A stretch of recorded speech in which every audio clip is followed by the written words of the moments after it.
Have you ever had someone tell you if you hear something three times in a row, you better start paying attention? Well, that happened to me this week. On a show I was watching, and then in a devotion I read Wednesday, and our sermon today, the topic of satisfaction or dissatisfaction came up. I was like, okay, God, I think you're trying to get my attention on this. So, what or who for you do you ask to satisfy you? And does it work? I think all of us, at some time or other, are looking to some person or something here on earth to fully satisfy us, to make us feel loved and valued, to make us feel whole and complete.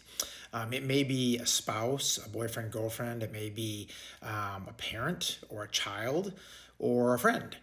Or it may be money or travel or food or many different things. And here's the thing. I don't think any of those things will permanently satisfy us. They're all going to let us down at some point. The people will let us down, and the things, once we get them, we may be like, it feels kind of empty now, or it's kind of lost its luster. But I actually think that's a good thing, and here's why. If we can't find anything that fully and permanently satisfies us here, it begs the question, is there more to life than this life here on earth? And to quote theologian C.S. Lewis from his book, Mere Christianity, great book, by the way, in the chapter Hope, he says, "If I find myself a desire which no experience in this world can satisfy, the most probable explanation is that I was made for another world." In truth, God created us for relationship with Him.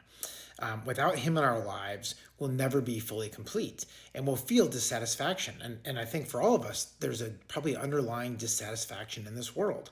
Now, maybe you've learned to live with lower expectations and not and be like, okay, that person's not what I thought they'd be, or this thing isn't what I thought I'd be, or my job's not as great, but I'm okay with it. But you still aren't getting the hopes and desires. You're really just compromising on that. It's not really the same thing. And the older I get, the more I understand what David was saying in Psalm 63. I want to read it to you quick. He says, "Because your loving kindness is better than life, my lips will praise you. So I will bless you as long as I live. I will lift up my hands in your name. My soul is satisfied, as with marrow and fatness, and my mouth offers praises with joyful lips." So if you are looking for this world to satisfy you and make you whole, I encourage you to turn to Jesus.